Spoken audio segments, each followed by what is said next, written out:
ये तस्वीर देख रहे हैं आप, ये संजीत है जो अब इस दुनिया में नहीं है। संजीत अपने पीछे 2 बच्चों को छोड़कर गया है। एक लड़का 4 साल का है और दूसरा 3 साल का।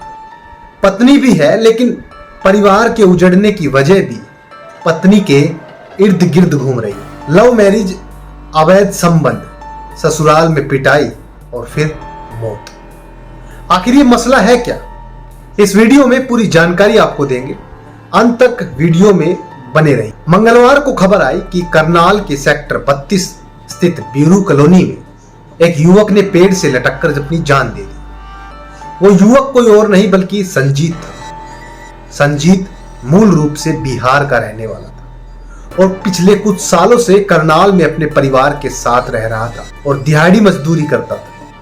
संजीत के साथ उसका भाई और उसके पिता भी मजदूरी करते थे। संजीत खुशी से अपना जीवन व्यतीत कर रहा था कि अचानक साल 2020 में वो दिन आया जिस दिन संजीत की खुशी दोगुनी हो गई, क्योंकि संजीत की उसकी मनपसंद लड़की से शादी हो गई।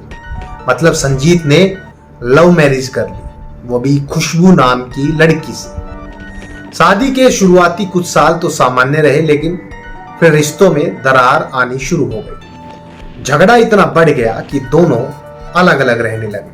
मतलब खुशबू 1 साल पहले अपने मायके चली गई और बच्चों को भी अपने साथ ले गई। तब से और अब तक वो वहीं रह रही है।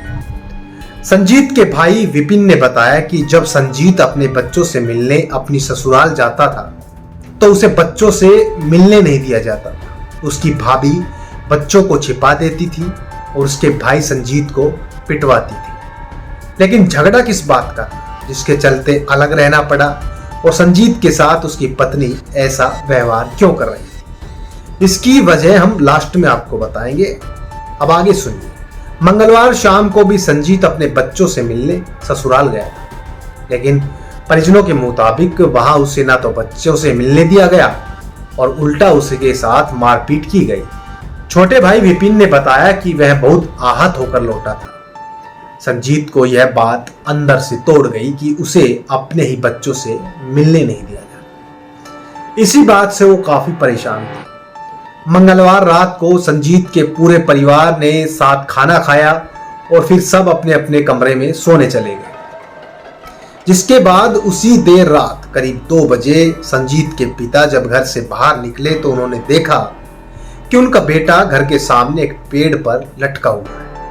यह देखकर उनके होश उड़ गए। उन्होंने तुरंत शोर मचाया, जिसके बाद कॉलोनी के लोग जमा हो गए और पुलिस को सूचना दी गई।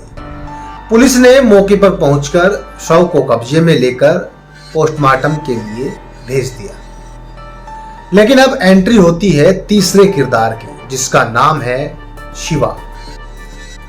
संजीत के परिजनों ने बताया कि शिवा खुशबू का बॉयफ्रेंड है, जिसके खुशबू के साथ नाजायज संबंध है और खुशबू उसी के साथ लिव इन रिलेशन में रह रही थी। लेकिन इस पूरे मसले में खुशबू का पक्ष भी जानना बेहद जरूरी है। खुशबू ने बताया कि वह 1 साल से संजीत के साथ नहीं रह रही थी, क्योंकि वह उसे बार बार पीटता था और बेरोजगार था और कहने पर भी कोई काम धंधा नहीं करता था। बताया कि जब संजीत बच्चों से मिलने आता था तो कई बार वो समय ऐसा होता था जब बच्चे स्कूल में होते थे।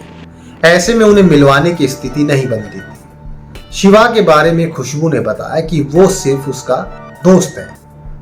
यहीं से इस पूरे मामले की परतें खुलने शुरू होती है कि एक और जहां संजीत के परिजन इस रिश्ते को नाजायज बताकर मौत की वजह मानते हैं, तो वही खुशबू इसे एक सामान्य दोस्ती बताते हुए खुद को निर्दोष बताती है। सवाल यह उठता है कि क्या यह वास्तव में सिर्फ दोस्ती थी या इस रिश्ते की गहराई कुछ और ही इशारा कर रही है?